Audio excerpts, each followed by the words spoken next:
नमस्कार दोस्तों, स्वागत है आप सभी का रार एजुकेशन में।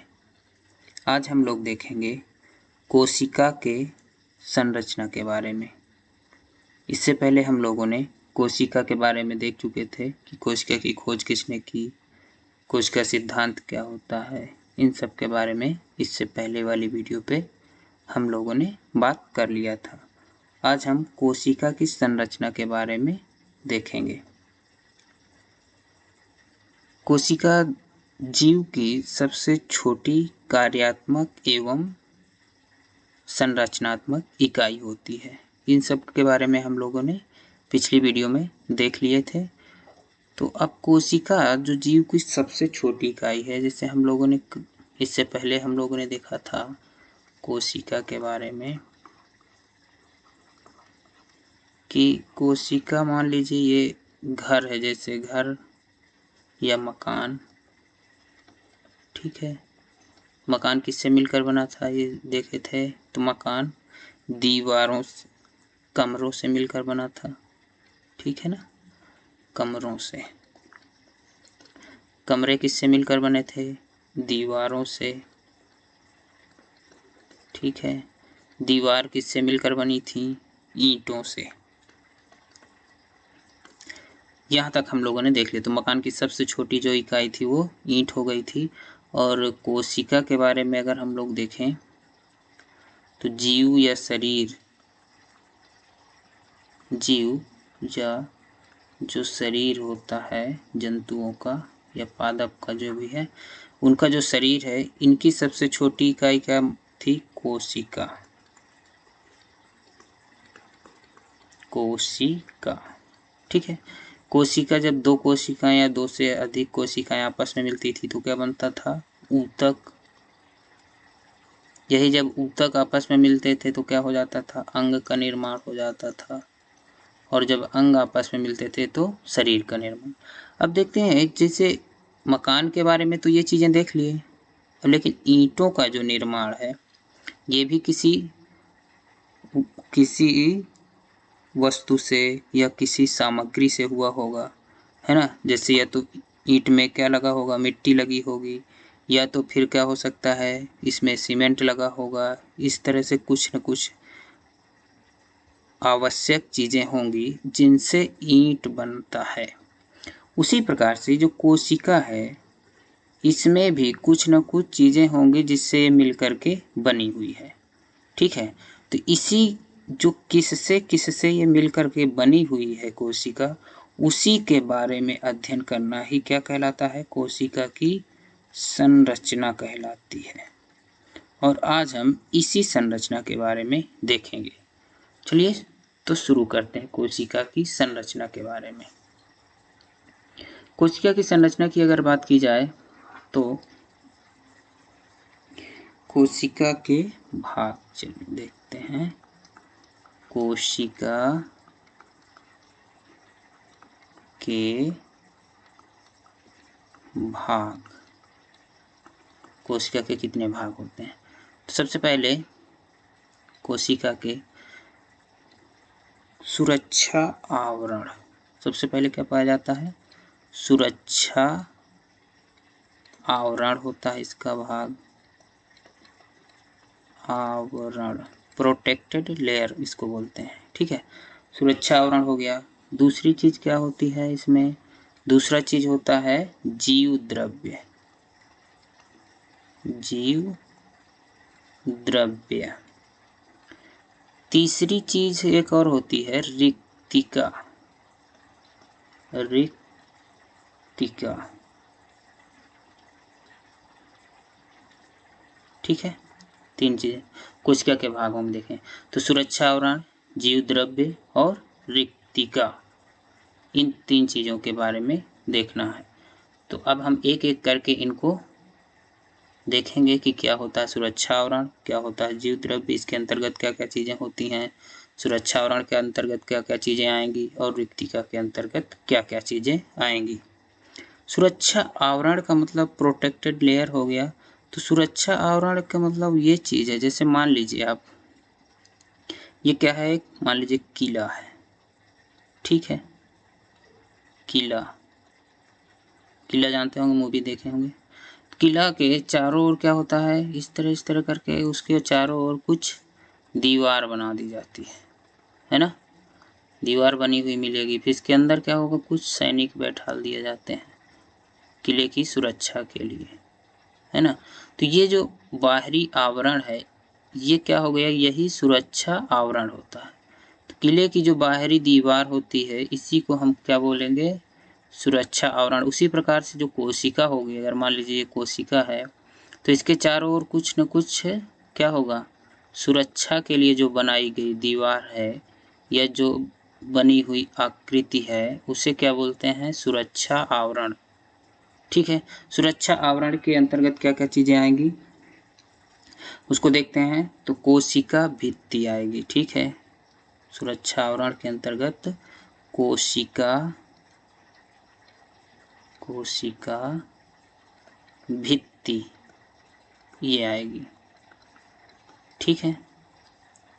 कोशिका भित्ति का मतलब इंग्लिश में सेल वॉल वो बोलते हैं इसको, सेल वॉल, ठीक है, सेल वॉल हो गया। दूसरी चीज इसके अंतर्गत आती है कोशिका झिल्ली।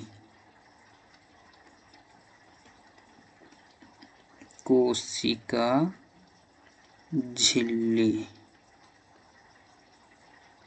ठीक है। कोशिका झिल्ली इसको बोलते हैं सेल मेम्ब्रेन, सेल मेम्ब्रेन,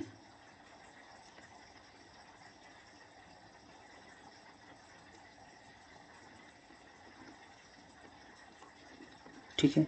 इसे और किसी नाम से जानते हैं, सेल मेम्ब्रेन या प्लाज्मा झिल्ली, ठीक है, प्लाज्मा झिल्ली या प्लाज्मा मेम्ब्रेन भी बोलते हैं।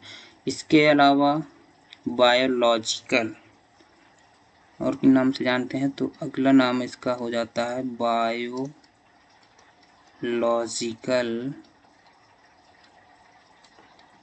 बायोलॉजिकल मेम्ब्रेन,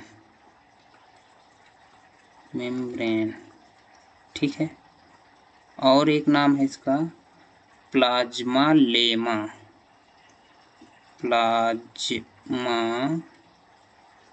लेमा,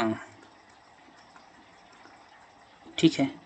तो इसको किस किस नाम से जानते हैं कोशिका झिल्ली को, तो कोशिका झिल्ली को बेसिकली कोशिका झिल्ली कहते हैं इसको, एक बात, या सेल मेम्ब्रेन हो गया। दूसरा प्लाज्मा झिल्ली भी इसी को कहते हैं। तीसरी बात होती है बायोलॉजिकल मेम्ब्रेन भी इसी को कहते हैं। और चौथा नाम इसका आ जाता है प्लाज्मा लेमा। इन चार नामों से इसको जाना जाता है, ठीक है।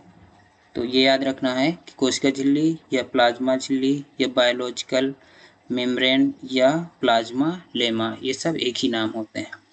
अब हम लोग शुरुआत करेंगे कोशिका भित्ति के बारे में। कोशिका भित्ति क्या होती है, देखते हैं कोशिका भित्ति।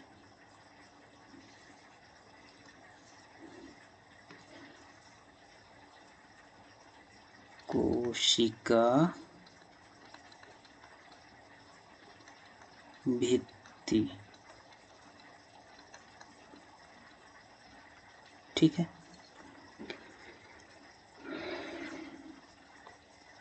मान लीजिए कि ये कोशिका है ना, मान लेते हैं कि ये एक कोशिका है।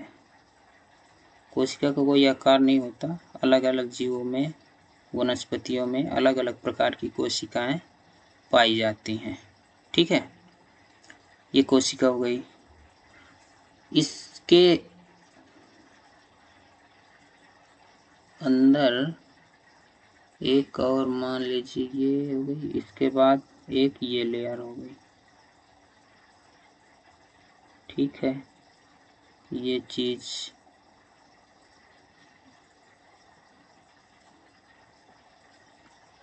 दो चीजें हो गई। इसके अंदर ये जो तीसरी चीज है ये अंदर ये क्या होता है, जीव द्रव्य होता है। ठीक है, ये बाहरी आवरण है, इसी को बोलते हैं कोशिका भित्ति। कोशिका भित्ति। ठीक है, इसके अंदर जो है इसको बोलते हैं कोशिका झिल्ली। ये जो सेकंड नंबर वाली है, कोशिका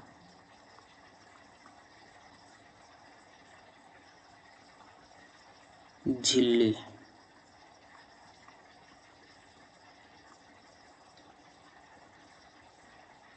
कोशिका झिल्ली। ठीक है, और इसके अंदर ये जो पदार्थ है ये क्या होता है, जीव द्रव्य के नाम से इसको जानते हैं। अब देखते हैं कोशिका भित्ति के विशेषताओं के बारे में कि क्या होता है कोशिका भित्ति। तो इसकी अवस्थिति के बारे में पता चल गया कि कोशिका की जो सबसे बाहरी आवरण होता है, कोशिका का जो सबसे बाहरी आवरण होता है वो क्या होता है, कोशिका भित्ति होती है। ठीक है, कोशिका झिल्ली से पहले वाला जो आवरण होता है वो कोशिका भित्ति कहलाता है। तो अब इसके अगर हम बात करें तो इसकी अवस्थिति के बारे में, अवस्थिति, तो इसकी अवस्थिति होती है सेल की या कोशिका की,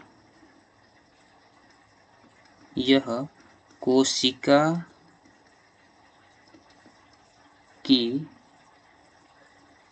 कोशिका का क्या होता है, सबसे बाहरी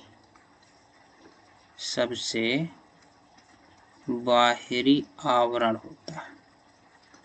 नंबर एक बात। ठीक है, तो कोशिका भित्ति क्या होती है, कोशिका की सबसे बाहरी आवरण, कोशिका हो गई, इसकी सबसे बाहरी आवरण जो हो गया वो क्या कहलाता है, कोशिका भित्ति कहलाता है। ठीक है, दूसरी चीज इसकी जो महत्वपूर्ण है वो ये है कि यह केवल और केवल किसमें पाई जाती है, वनस्पति में। ठीक है, तो यह केवल और केवल किसमें पाई जाएगी, वनस्पतियों में पाई जाएगी। ये जीवों में नहीं पाई जाती कोशिका भित्ति, तो केवल वनस्पति कोशिका में पाई जाने वाली क्या होती है, कोशिका भित्ति। ये इसकी महत्वपूर्ण विशेषता हो गई। अगली बात ये होती है कि ये क्या होता है, कैसा होता है, इसके बारे में देखो। तो ये होती है मोटी, इसका जो आकार होता है क्या होता है, तो ये मोटी होगी। नंबर दूसरी बात क्या होगी, मजबूत होगी। ठीक है, मजबूत हो गई। नंबर तीसरी बात क्या है कि ये छिद्र युक्त होती है। ये सब विशेषताएं हैं इसकी, छिद्र युक्त। और क्या होता है, और ये निर्जीव होती है। ठीक है, तो कोशिका भित्ति क्या होती है, कोशिका का जो सबसे बाहरी पाया जाने वाला आवरण होता है उसी को कोशिका भित्ति कहते हैं। नंबर एक बात, यह केवल और केवल वनस्पतियों में पाया जाता है। ठीक है, और ये क्या होता है, ये मोटी होती है, मजबूत होती है और छिद्र युक्त तथा निर्जीव होती है। इन चीज़ों को ध्यान रखना है, ये सब पूछा गया है कि कैसी होती है।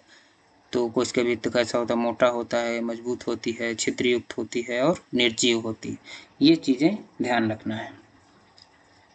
अगली बात यह है कि इसके कुछ परत पाई जाती हैं, इसमें भी कोशिका भित्ति में भी कुछ परतें पाई जाती हैं, तो उनको देख लेते हैं एक बार। कोशिका की परतों के बारे में मान लेते हैं, क्या है ये मान लेते हैं कोशिका हो गई। ठीक है, इसको थोड़ा सा हम चौड़ा बनाते हैं। तो ये कोशिका हो गई, कोशिका के ऊपर ये जो चारों ओर आवरण हो गया, ये क्या हो गया, कोशिका भित्ति। इसको मान लेते हैं हम लोग कोशिका भित्ति। ठीक है, अब देखते हैं इसको थोड़ा सा। इस पे कुछ लेयर बन जाती हैं। क्या होती हैं? लेयर बन जाती हैं कोशिका भित्ति पे।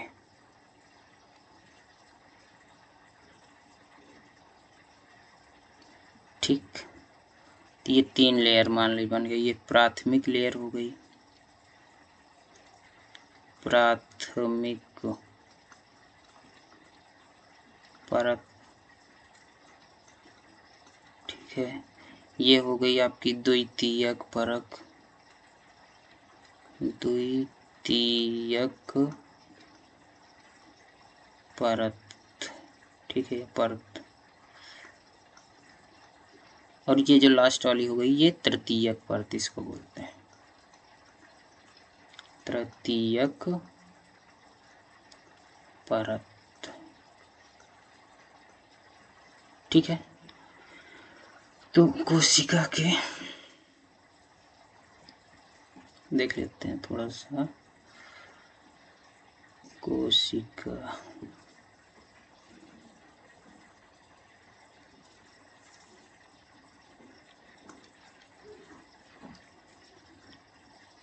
कोशिका भित्ति की परतें। कोशिका भित्ति की परतें। इसकी 3 परतें हो गई, प्राथमिक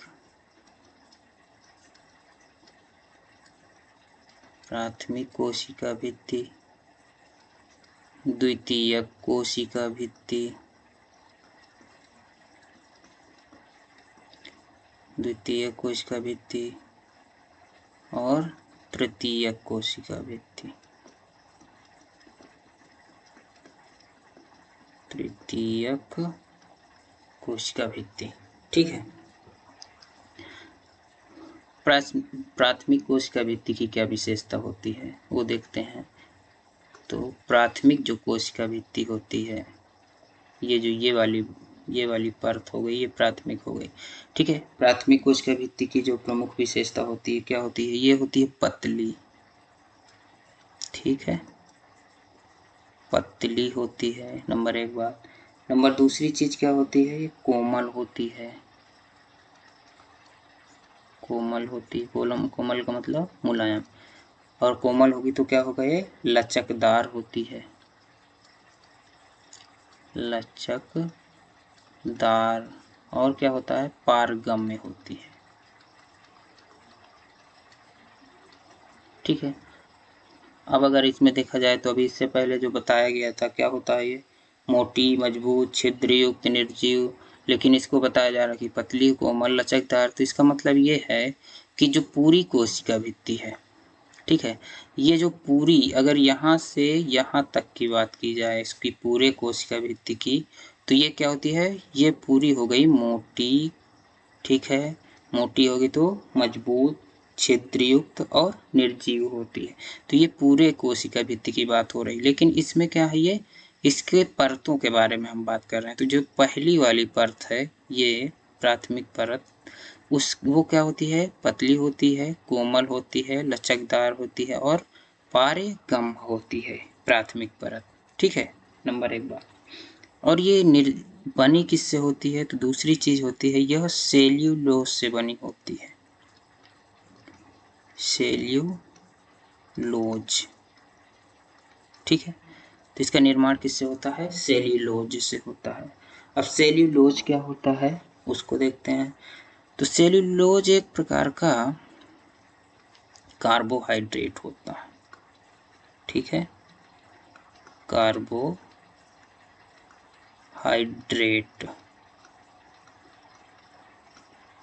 तो सेल्यूलोज एक प्रकार का कार्बोहाइड्रेट होता है। कार्बोहाइड्रेट भी कितने प्रकार के होते हैं? तो ये 3 प्रकार के होते हैं। मोनो,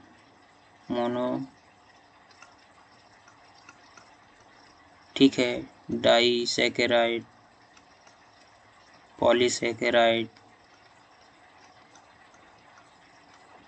ठीक ठीक है। तो पॉलीसेकेराइड, डाइसेकेराइड, मोनोसेकेराइड, ये 3 प्रकार के कार्बोहाइड्रेट होते हैं। तो जब हम लोग पाचन तंत्र पढ़ेंगे उस समय ये आएगा, तो उसको विस्तृत रूप से देखेंगे। अभी सिर्फ हम लोग ये देख लेते हैं कि क्या है।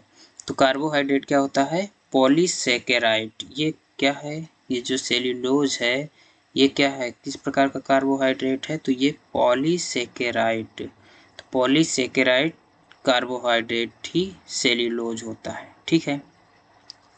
तो पहले क्या होता था, जो आदि मानव होते थे उनके क्या उस सेल्यूलोज के पाचन के लिए क्या पाया जाता था? तो एक इस समय जो अवशेषी अंग के रूप में जाना जाता है, क्या? Vermiform appendix. तो वर्मी फार्म अपेंडिक्स जो है, जो आज अवशेषी अंग बन गया है, वो क्या करता था? वो सेल्यूलोज के पाचन में सहयोग करता था, ठीक है। तो ये चीजें बाद में हम लोग देखेंगे विस्तार से। अभी सिर्फ यहाँ पे इतना जान लेते हैं कि सेल्यूलोज क्या होता है। एक प्रकार का पॉलीसैकेराइड कार्बोहाइड्रेट होता है, ठीक है। तो प्राथमिक कोशिका भित्ति है, उसका जो निर्माण होता है वो होता है सिर्फ सेल्यूलोज से। तो केवल सेल्यूलोज से इसका निर्माण होता है, यानी कि प्राथमिक जो कोशिका भित्ति होती है वो सेल्यूलोज से बनी हुई होती है। एक बार देख लेते हैं। कोशिका भित्ति 3 परतें पाई जाती हैं, प्राथमिक, द्वितीयक और तृतीयक, ठीक है। प्राथमिक कोशिका भित्ति क्या होती है? पतली होती है, कोमल होती है, पारिगम होती है और लचकदार होती है। और इसका निर्माण सेल्यूलोज से होता है। सेल्यूलोज एक प्रकार का पॉलीसैकेराइड कार्बोहाइड्रेट होता है। बस इतना सा इसके बारे में जानकारी रखना है। इसके बाद आता है द्वितीयक। तो देखते हैं हम द्वितीयक।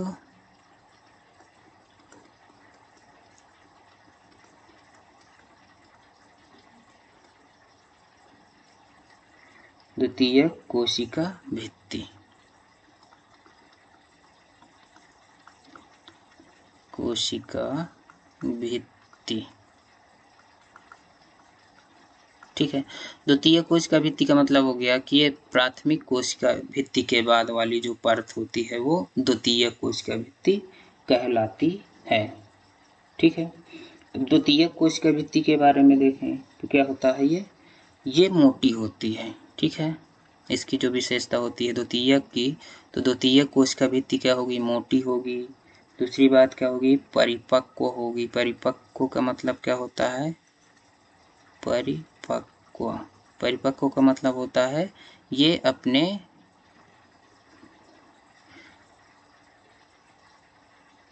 पूर्णता को प्राप्त हो चुकी होगी, ठीक है।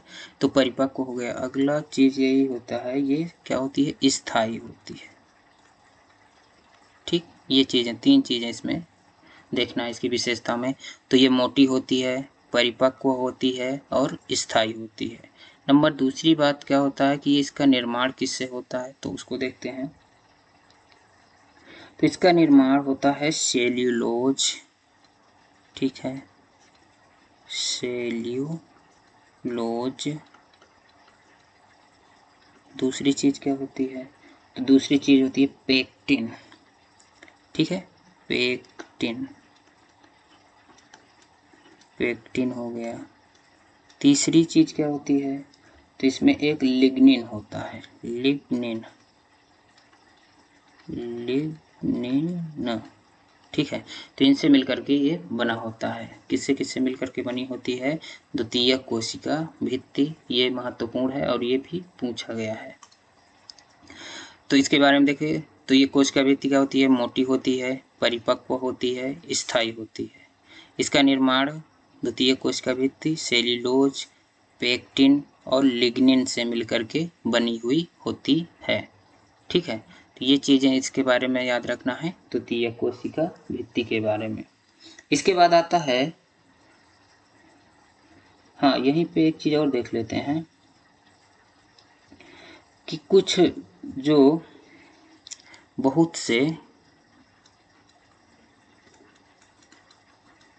बहुत से जो कवक होते हैं और ईस्ट होते हैं, ठीक है, कवक और ईस्ट इनकी जो कोशिका भित्ति होती है वो किसकी बनी होती है? तो इनकी जो कोशिका भित्ति होती है वो काइटिन की बनी होती है। ये चीज याद रखना है, काइटिन, ठीक है। तो कवक और ईस्ट की जो कोशिका भित्ति होती है वो किसकी बनी होती है? वो काइटिन की बनी होती है। ये चीज यहाँ पे एक और याद रखना है। सीधा सीधा पूछ रहा था कि कवक की कोशिका भित्ति किससे बनी होती है? तो वो काइटिन से मिलकर के बनी होती है।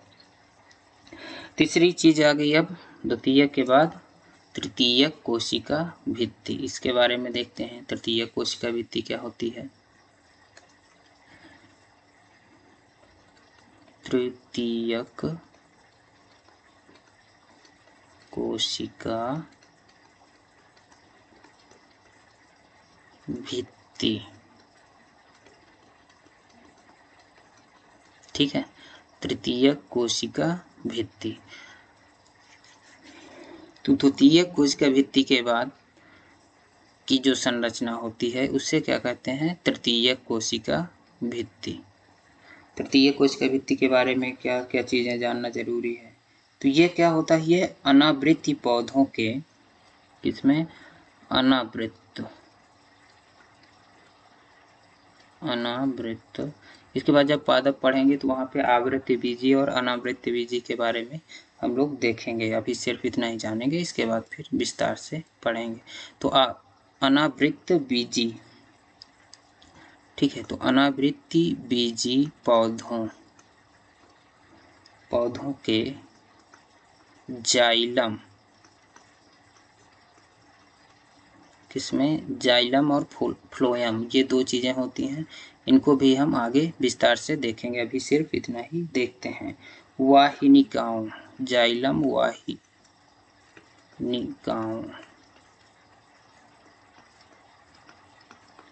तो जाइलम वाहिनिकाओं की प्राथमिक कोशिका भित्ति,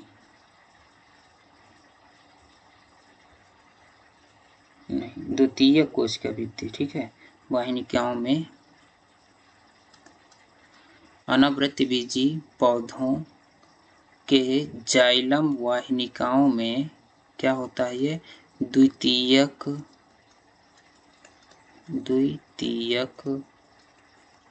कोशिका भित्ति, ठीक है। द्वितीयक कोशिका भित्ति के नीचे ये पाया जाता है, सीधी सी बात, ठीक है।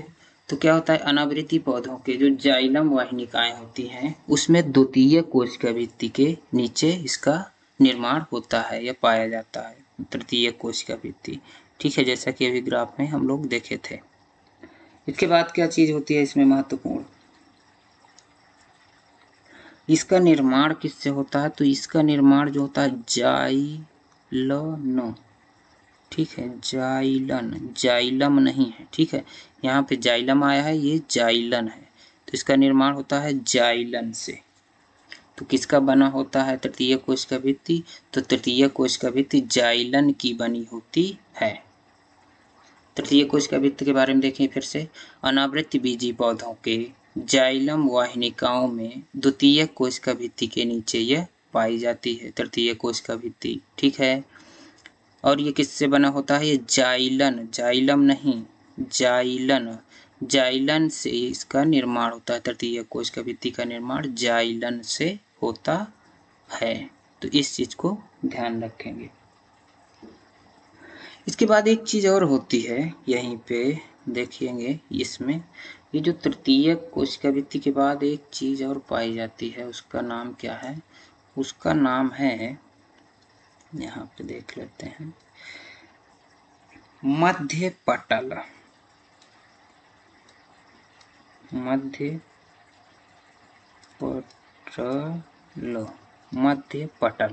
मध्य पटल क्या होता है? तो इसको भी हम लोग देख लेते हैं थोड़ा सा।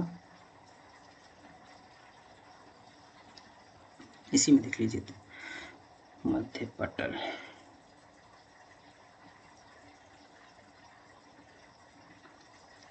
देखिए क्या होता है, ये हो गई प्राथमिक कोशिका भित्ति, द्वितीय कोशिका भित्ति और तृतीय कोशिका भित्ति।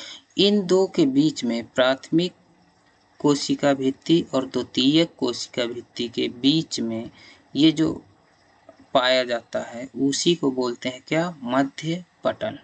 ठीक है, तो प्राथमिक कोशिका भित्ति और द्वितीय कोशिका भित्ति के बीच में जो जोड़ का काम करता है वो क्या करता है, ये मध्य पटल ही करता है। तो इसको देख लेते हैं। तो दो कोशिका भित्ति की परतों के बीच, ठीक है ना, तो दो परतों के मध्य यह पाया जाता है, यह पाया जाता है। ठीक है, मध्य जैसे कि नाम से ही स्पष्ट होता है, मध्य मतलब होता है बीच। ठीक है, तो दो परतों के मध्य में इसका यह पाया जाता है मध्य पटल। और इसका देखिए क्या क्या काम होता है, ये क्या करता है। तो अगर दो परतों के मध्य में पाया जाएगा तो क्या काम करता है, ये सीमेंट की तरह कार्य करता है। किसकी तरह,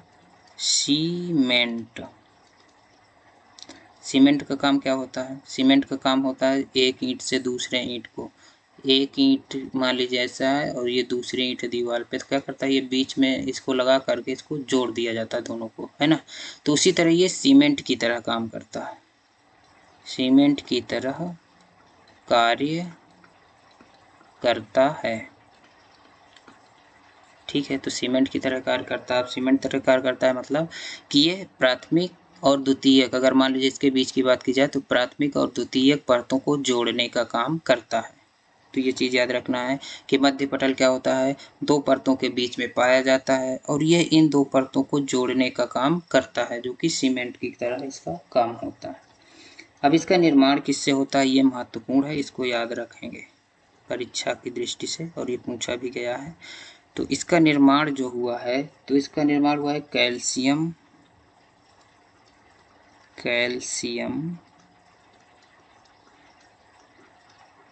तथा मैग्नीशियम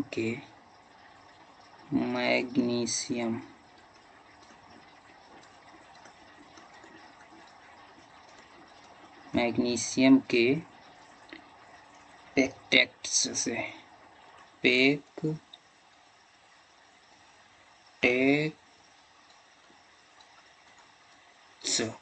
तो पेक्टेट्स, ठीक है, कैल्शियम तथा मैग्नीशियम के पेक्टेट्स से इसका निर्माण हुआ, किसका, मध्य पटल का। तो मध्य पटल दो परतों के बीच में पाया जाता है और यह सीमेंट की तरह दोनों परतों को जोड़ने का काम करता है। मध्य पटल का निर्माण कैल्शियम तथा मैग्नीशियम के पेक्टेट्स से होता है। बस इतनी सी चीजें हैं कोशिका भित्ति के बारे में जो कि महत्वपूर्ण थी। उम्मीद करता हूँ कि इतना चीजें समझ में आई होंगी। अब दूसरी चीज इसमें हम लोग अभी पढ़े थे,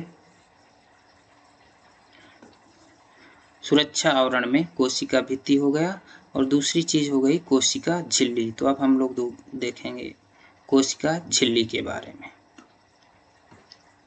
कोशिका झिल्ली क्या होती है इसके बारे में हम लोग पढ़ेंगे। कोशिका झिल्ली,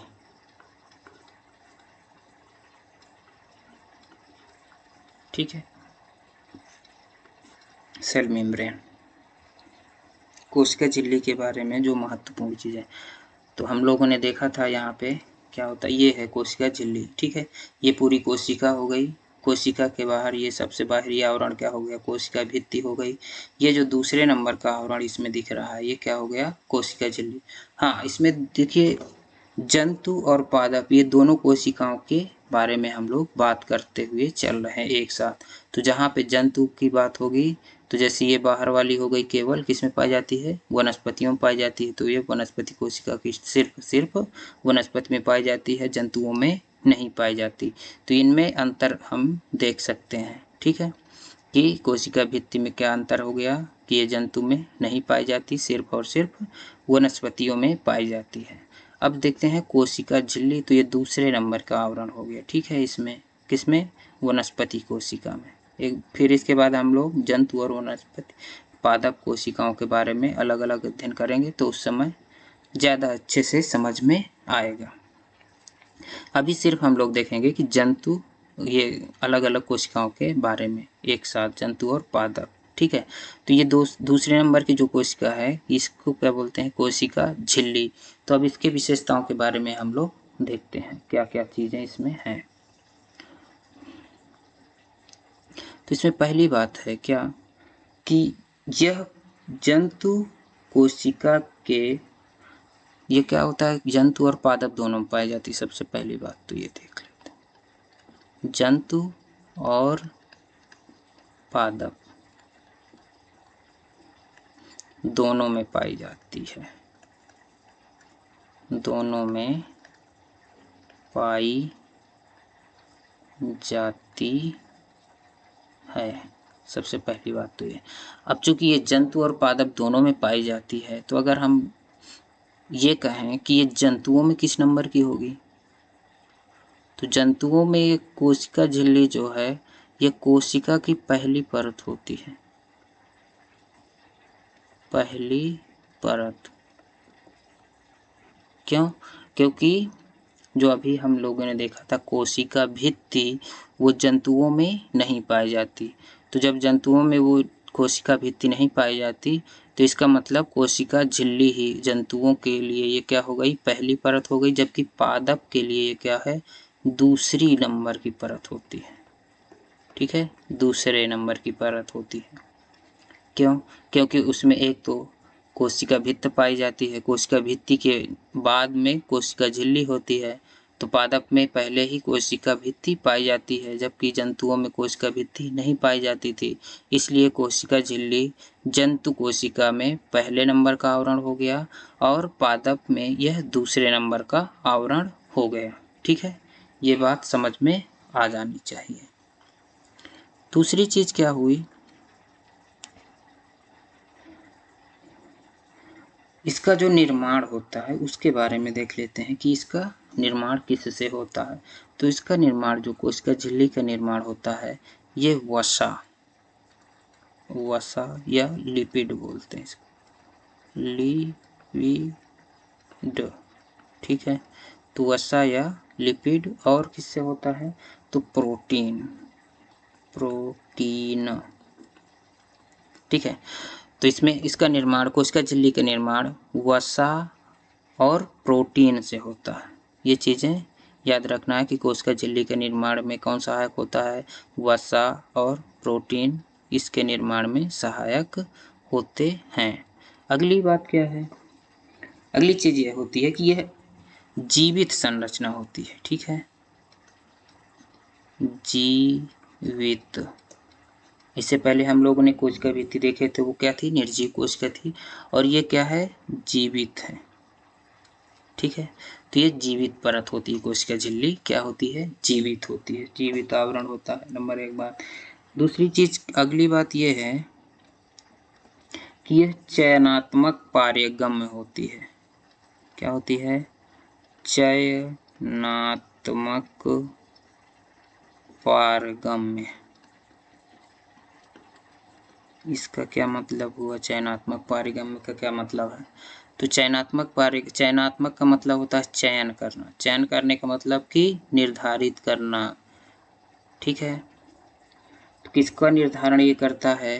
तो ये करता है कि क्या अंदर आएगा और क्या बाहर जाएगा, क्या अंदर आएगा। अब किस में अंदर आएगा? तो कोशिका में क्या चीजें अंदर आएंगी और क्या चीजें कोशिका के बाहर जाएंगी। कोशिका के बाहर निकलेंगी या जाएंगी, ठीक है।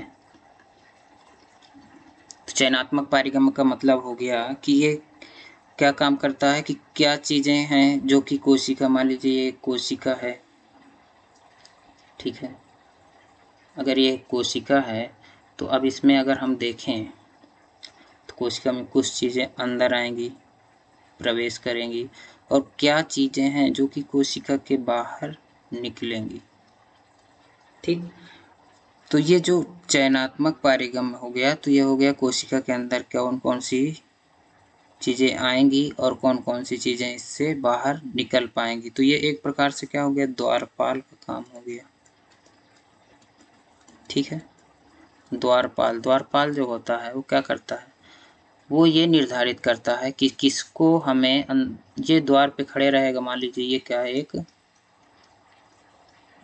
पार्टी रूम, मान लीजिए यहाँ पे पार्टी हो रही है या कुछ फंक्शन है। ठीक है, द्वारपाल क्या करेगा, इस द्वार पे यानी कि गेट पे खड़ा रहेगा। ये जो आने वाले लोगों को क्या करेगा, किसको अंदर जाना है किसको नहीं जाना है, इसका ये निर्धारण कौन करेगा, द्वारपाल करेगा। तो ये अंदर किसको भेजना है, कौन अंदर से बाहर निकलेगा। ठीक है, इन सब का क्या निर्धारण कौन कर पाएगा, ये द्वारपाल, ये इस चीज़ करेगा। उसी तरह से ये जो होती है कोशिका झिल्ली, ये यहाँ पे द्वारपाल के रूप में क्या होता है, कोशिका के बाहर आराम से बैठा रहता है। ठीक है, और ये यहाँ पे ये निर्धारित करता है इसके कोशिका के बाहर कि क्या चीज़ें इसके अंदर प्रवेश करेंगी और क्या चीज़ें इससे बाहर निकल पाएंगी। ठीक है, तो ये एक प्रकार से क्या हो गया, द्वारपाल का कार्य करता है। तो इसका एक उपनाम मान लीजिए ये भी हो गया, क्या किया, यह द्वारपाल के जैसे होता है। द्वारपाल का कार्य करता है। पूछा जाए कोशिका का द्वारपाल किसे कहते हैं, तो कोशिका झिल्ली को कहते हैं, सीधी सी बात। ठीक है ना, तो कोशिका के द्वारपाल के रूप में काम करता है कोशिका झिल्ली। ठीक है, यहाँ तक हो गया। एक बार हम लोग फिर से इसको देख लेते हैं, फिर आगे बढ़ेंगे। कोशिका झिल्ली क्या होती है, तो यह जंतु एवं पादप दोनों में पाई जाती है। नंबर एक बात, जंतुओं में यह पहले नंबर की परत होती है जबकि पादप में दूसरे नंबर की परत होती है। कोशिका झिल्ली का निर्माण वसा और प्रोटीन से होता है। ये एक प्रकार की जीवित कोशिका होती है। ठीक है, कोशिका झिल्ली चयनात्मक पारेगम के रूप में काम करती है, जिससे ये निर्धारित होता है कि कोशिका के अंदर क्या चीज़ें प्रवेश करेंगी और क्या चीज़ें उससे बाहर निकल पाएंगी। इस प्रकार से कोशिका झिल्ली को ही कोशिका का द्वारपाल भी कहा जाता है। ठीक है, इतनी चीज़ें समझ में आ गई।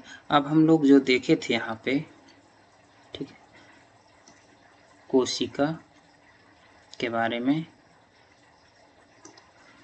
तो सुरक्षा आवरण देख लिए कोशिका के भागों में, तो सुरक्षा आवरण देख लिए। सुरक्षा आवरण में हम लोग ने कोशिका भित्ति को कवर किया, कोशिका झिल्ली को कवर किया। अब अगला चीज आएगा जीव द्रव्य। जीव द्रव्य को ही क्या कहते हैं, प्रोटोप्लाज्म। प्रोटोप्लाज्म भी बोलते हैं इसको। ठीक है, तो अब हम अगली वीडियो में यहाँ से शुरुआत करेंगे जीव द्रव्य से। जीव द्रव्य के अंतर्गत क्या क्या चीज़ें आती हैं और उसके क्या क्या कार्य होते हैं, इन सब के बारे में अध्ययन करेंगे अगली वीडियो में। तो अगला वीडियो पसंद आए तो वीडियो को लाइक करिए और चैनल को सब्सक्राइब करिए। मिलते हैं अगली वीडियो में। धन्यवाद।